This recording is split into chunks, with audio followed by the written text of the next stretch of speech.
Buongiorno da Sicilia 24, le principali notizie. Tornano le cartoline indirizzate ai boss scarcerati, gli adesivi anti-racket sono comparsi a Sferracavallo e a Tommaso Natale, dove si sono verificati gravi intimidazioni. Si spara ancora a Catania, esplosi almeno 7 colpi contro il portone di uno stabile nel quartiere Cibali. Ci davano sedativi, la denuncia dei migranti del centro di permanenza rimpatrio di Milo a Trapani, i medicinali somministrati anche la sera della rivolta in cui venne devastata la struttura.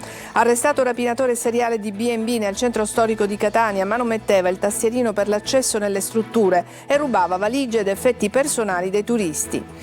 Non basta più indignarsi. A 3 mesi dalla tragedia di via Marturano a Palermo, in cui persero la vita 2 operai, parlano i familiari delle vittime sul lavoro. Con una storia ispirata all'universo Marvel, gli studenti del liceo Boggiolera di Catania conquistano il titolo mondiale di robotica in Corea del Sud, dove l'intelligenza artificiale è di casa. Carlo Verdone, 4 serate da Cireale, ironia sotto le stelle, la Sicilia è una terra meravigliosa e di grandi artisti, ha detto l'attore e regista romano. Calcio, presentato il neotecnico del Catania Emilio Longo, l'idea è avere una squadra che possa dominare gli avversari. Il centrocampista romeno Mihai è il primo acquisto.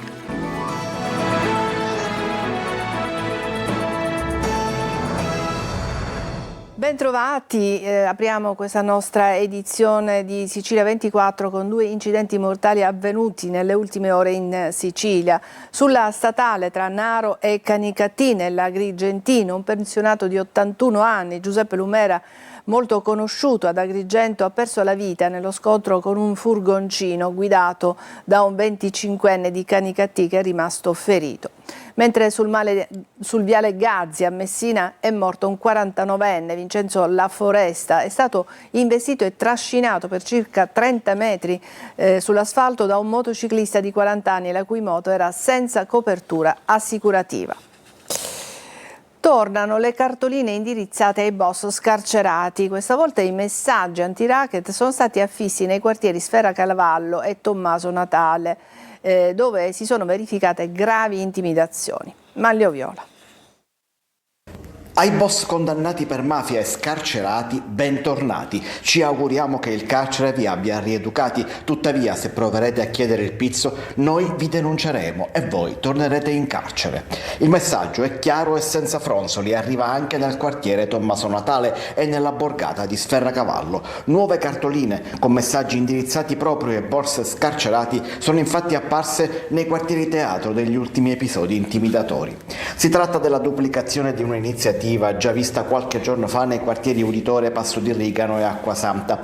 Oggi i medesimi adesivi sono comparsi dove nelle settimane scorse si sono verificati gravi episodi di intimidazioni a imprenditori e commercianti e danneggiamenti. Presi di mira dal racket del pizzo, la pizzeria Ulisse e il ristorante Brigantino, mentre decine di altri hanno ricevuto minacce e richieste estorsive senza però danni fino ad ora.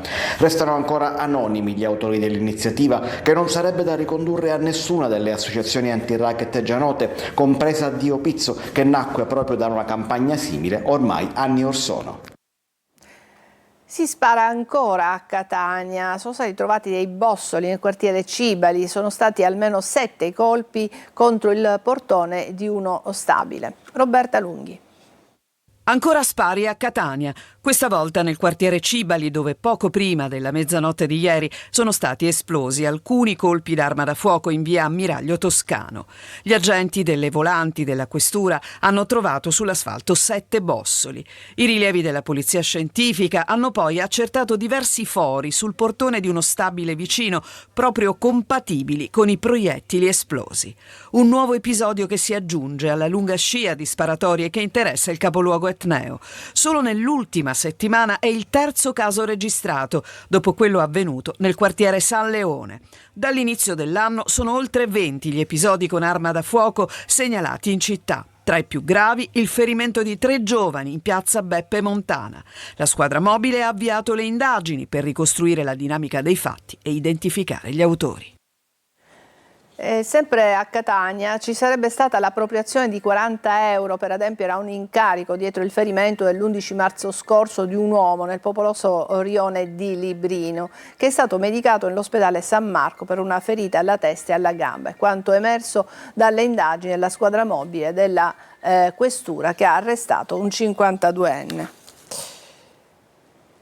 E adesso mafia, processo Blitz 181, 15 condanne e un'assoluzione. Si chiude davanti al giudice per l'udienza preliminare Emanuele Bencivinni il processo alle famiglie mafiose di Porta Nuova, Noce e Cruillas. Si tratta di una tranche nata dal Blitz dei 181 dell'anno scorso. Molti nomi sono già noti alle cronache. L'unico assolto è stato Giuseppe Di Giovanni, fratello del capimafia Tommaso Di Gregorio. E a aiutare le indagini sono state le denunce di chi ha detto no al pizzo. Imbottiti di sedativi per provocare loro stati di sonnolenza. Vittime i migranti trattenuti nel centro di permanenza e rimpatrio di Milo a Trapani. Sentiamo Laura Spanò. Le indagini sulla rivolta dell'8 settembre dello scorso anno all'interno del centro di permanenza per il rimpatrio di Milo a Trapani hanno consegnato una verità drammatica e sulla quale è massima l'attenzione di procura e investigatori. Nel corso di quella rivolta vennero distrutte dai migranti diversi impianti del CPR. Le forze dell'ordine sequestrarono anche una spranga di ferro.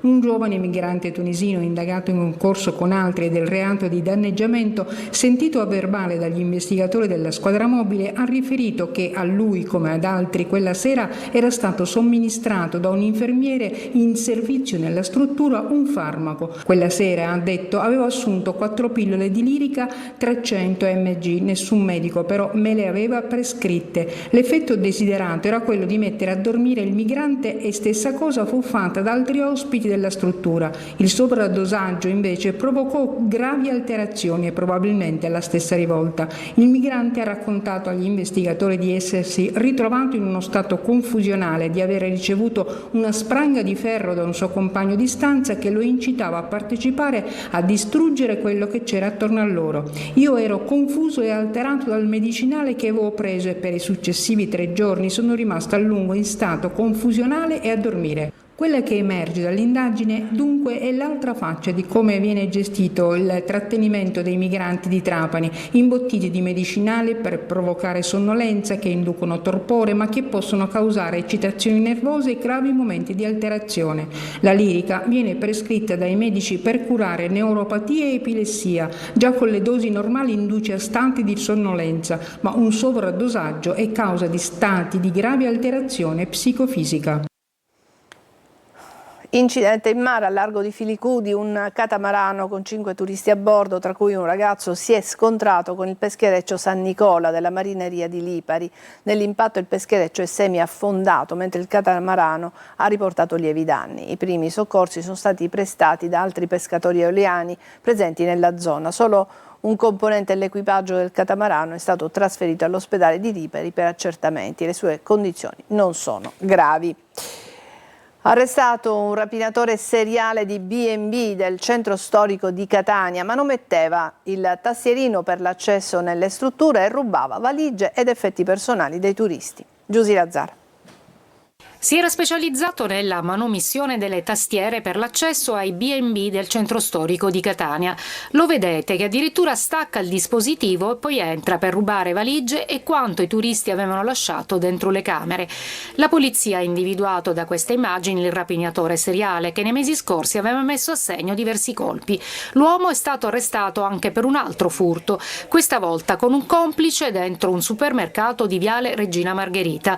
Avevano rubato pelati, carne e perfino dolci. Notati dal personale di vigilanza che aveva chiesto l'intervento della polizia, i ladri, invece di fermarsi e restituire i prodotti, hanno investito il vigilantes con un carrello e poi sono fuggiti. Il complice è riuscito a scappare mentre il rapinatore è stato bloccato e trasferito in carcere. Apposti per pochi giorni e subito rimossi i nuovi cartelli turistici di Pantalica, realizzati con testi e foto errati. In particolare, invece della necropoli siracusana, era stata utilizzata una foto di un sito turco. Botta e risposta e rimpallo di responsabilità tra i sindaci di Sortino e Siracusa. Sono passati 3 mesi dalla tragedia di via Marturano a Palermo in cui persero la vita 2 operai. Adesso parlano i familiari delle vittime sul lavoro per chiedere interventi concreti. Non basta più indignarsi, dicono. Marco Gullà. A pochi giorni dall'ennesimo grave incidente sul lavoro avvenuto a Belmonte Mezzagno, nel Palermitano, torna alta l'attenzione sul tema della sicurezza. A 3 mesi dalla tragedia in cui persero la vita 2 operai, i sindacati si sono riuniti oggi in via Marturano per chiedere interventi concreti. Non basta più indignarsi, non basta più stupirsi. Il mancato rispetto delle norme sulla sicurezza sembra stia diventando la normalità nei luoghi di lavoro, denunciano i rappresentanti sindacali insieme ai familiari delle vittime. Vogliamo con forza avviare un percorso che veda un rafforzamento dei controlli nella nostra città e nei nostri cantieri, perché lo abbiamo già visto in queste settimane come nelle alte temperature, nonostante sia stata emanata una ordinanza specifica, si continua a lavorare senza rispettare queste norme. In via Marturano oggi presente anche la sorella di Daniluk Miai, l'operaio rumeno morto assieme al collega Nayai Jaledin, e la moglie poi di Giovanni Gnoffo, altro lavoratore che ha perso la vita mentre lavorava in un cantiere. Dobbiamo sapere chi è colpevole, perché è successo. Certo, aspettiamo tutte le risposte possibili. Quello che è successo si poteva evitare, è assodato, non c'è bisogno che me lo dicano loro. Però io voglio sapere, mio marito si poteva salvare, mio marito ha sofferto, mio marito ha capito quello che stava succedendo. Cioè noi non sappiamo nulla, noi sappiamo solo quello che abbiamo manco visto, quello che ci hanno detto. Quindi, è possibile che a ottobre sono 3 anni e noi non sappiamo, cioè io ho 3 figli che ancora attendono delle risposte, i miei suoceri sono adulti, sono persone di una certa età, se ne devono andare senza avere queste risposte, non è giusto. Hanno tentato di introdurre dall'esterno del carcere Pietro Cerulli di Trapani alcuni involucri contenenti telefoni cellulari e sostanze stupefacenti, ma il piano è stato sventato dagli agenti della polizia penitenziaria. 2 uomini sono stati denunciati a piede libero, avevano tentato di nascondersi in alcune abitazioni nei dintorni delle carceri. E parliamo di meteo. In Sicilia arriva l'anticiclone dal Nord Africa, previsti picchi di oltre 40 gradi, soprattutto nelle zone interne dell'isola. Francesco Aloi. L'anticiclone non dà tregua alla Sicilia, dove la colonnina di mercurio è destinata a registrare temperature sempre più alte. A partire da metà della prossima settimana sono attese temperature fino a 42-43 gradi e tutto questo a causa di un'alta pressione di matrice africana che tenderà progressivamente a consolidarsi. I medici consigliano di evitare di uscire nelle ore centrali della giornata, bere molta acqua, mangiare frutta e verdura, ma anche usare dell'abbigliamento di colore chiaro se si è costretto a uscire coprendosi il capo, non usare condizionatori a manetta come si dice, ma bisogna seguire una banale regola: temperatura esterna diviso 2 più 10 gradi, quindi se abbiamo 30 gradi fuori diviso 2 15 più 10 25. Quindi condizionatori sì, ma con moderazione, e poi se potete andate al mare. Adesso una breve pausa, a tra poco.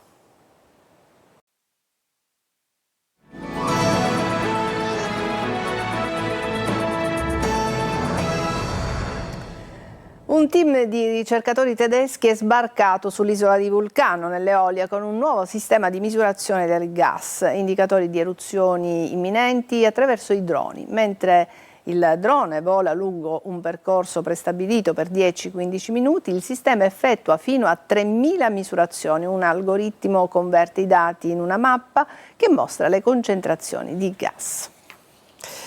4 studenti del liceo Boggio-Lera di Catania conquistano il titolo mondiale di robotica in Corea del Sud con una storia ispirata all'universo Marvel. Per i ragazzi e per i docenti la soddisfazione di vincere proprio nel paese dove l'intelligenza artificiale è di casa. Eva Spampinato. Good morning everyone. We are team Revenant from Italy. Loro sono Emma, Andrea, Simone e Giovanni. Insieme formano i Revenant e da qui, dalle aule del liceo scientifico Boggio-Lera di Catania, hanno conquistato il tetto del mondo. Per ottenere il titolo mondiale di robotica sono volati sino in Corea del Sud, dove si sono confrontati con 3.000 studenti provenienti da tutto il mondo, vincendo la RoboCup Junior nella categoria On Stage Advanced. Per quanto io ci potessi sperare, non me l'aspettavo nemmeno io.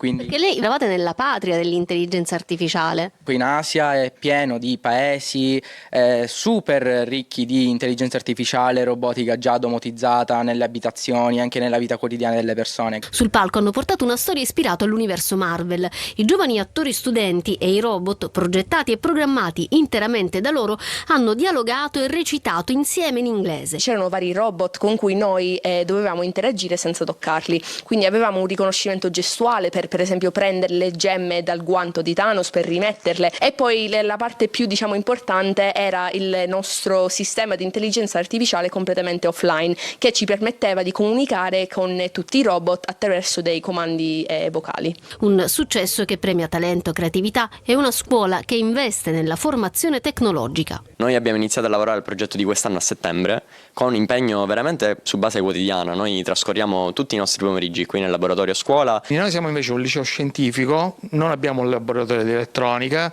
non abbiamo tecnici che possono aiutarci in questo senso, quindi noi dobbiamo giocare tutto sulla nostra inventiva. Madre e figlia diplomate lo stesso giorno. Succede a Gela, dove la cinquantenne Lorella Sanfilippo e la figlia diciottenne Giordana hanno concluso il percorso di studi in contemporanea e con il massimo dei voti. Per entrambe 100 su 100. La mamma, che un diploma lo aveva già conseguito, si è rimessa tra i banchi per il percorso di studi alberghiero, indirizzo enogastronomia, frequentando i corsi serali. La figlia invece ha ottenuto il diploma al liceo scientifico Elio Vittorini di Gela.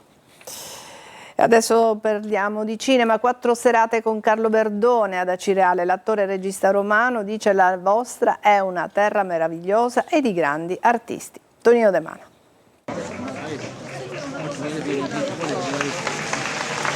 4 serate con Carlo, iconico ed ironico Berdone ha conquistato Acireale, che ha fortemente voluto una rassegna con uno dei volti più autorevoli del cinema italiano. Bagno di folla a Villa Belvedere per la proiezione del film Gallo Cedrone, fortunata pellicola del 1998, poco prima immancabile sguardo verso lo Ionio e simpatico siparietto con la Stampa. La sua permanenza in Sicilia quanti farmaci ha portato, visto che è riconosciuto la sua fama di ipocondriaco? No, ma non sono ipocondriaco. Ecco, vedi, questa è una cosa, bisogna levarsela di torno. Io sono il medico dei miei amici, sono quello che dice poi, però vai dal medico, io gli faccio una diagnosi, però la mia ipotesi, perché non sono laureato in medicina, anche se ho la laurea honoris causa. È sempre forte il legame tra Berdone e la Sicilia. La Sicilia dell'est, dell'ovest, del nord e del sud è meravigliosa.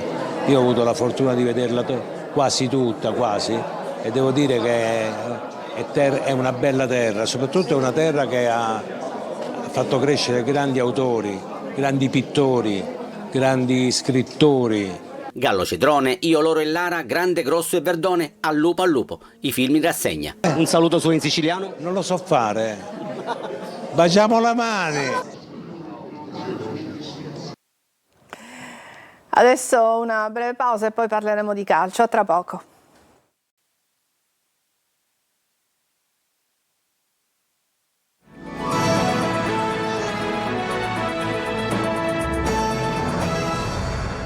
Eccoci al calcio. È stato presentato il neotecnico del Catania, Emilio Longo. Da lunedì prossimo il ritiro al Massimino. Il primo acquisto è il centrocampista romeno Mihai. Sergio Colosi. È la sua grande occasione, senza giri di parole. Dopo gavette e sacrifici, ecco il grande club che può trasformare un tecnico stimato e preparato in vincente. È la storia dell'allenatore del Catania, Emilio Longo, presentato alla Stampa. L'idea è quello di avere una squadra che provi a dominare gli avversari. Qualora ne fosse nella possibilità di farlo, questo deve essere il nostro claim, deve essere la nostra identità.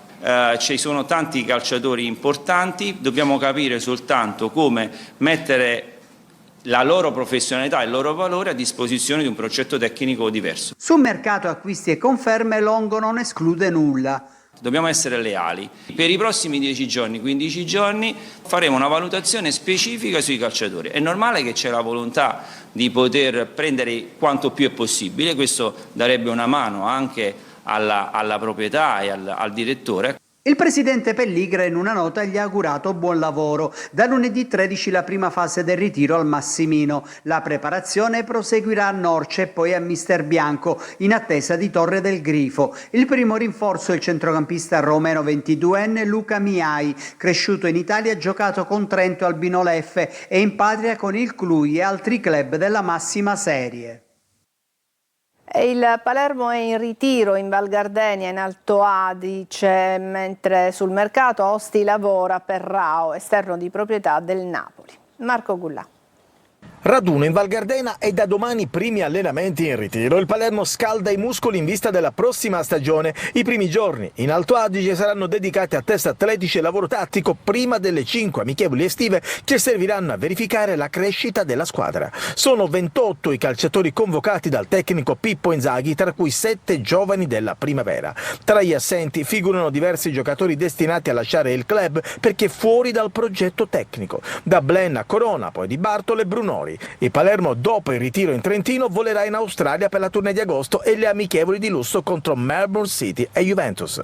Con l'inizio del ritiro estivo in Trentino Alto Adige, il Palermo continua comunque a lavorare per completare la rosa da mettere a disposizione di Inzaghi. Tra le priorità della dirigenza c'è il rafforzamento delle corsie offensive, fondamentali per il 4-2-3-1 che il tecnico sembra intenzionato ad adottare nella prossima stagione. In quest'ottica cresce l'ottimismo per Emanuele Rao, esterno classe 2006 di proprietà del Napoli. I contatti tra i due club hanno prodotto segnali positivi e i rosanero appaiono in vantaggio rispetto ad Arezzo e Benevento nella corsa al giovane talento. È tutto per questa edizione di Sicilia 24, prossimo appuntamento alle 14. Grazie per averci seguito, buona giornata.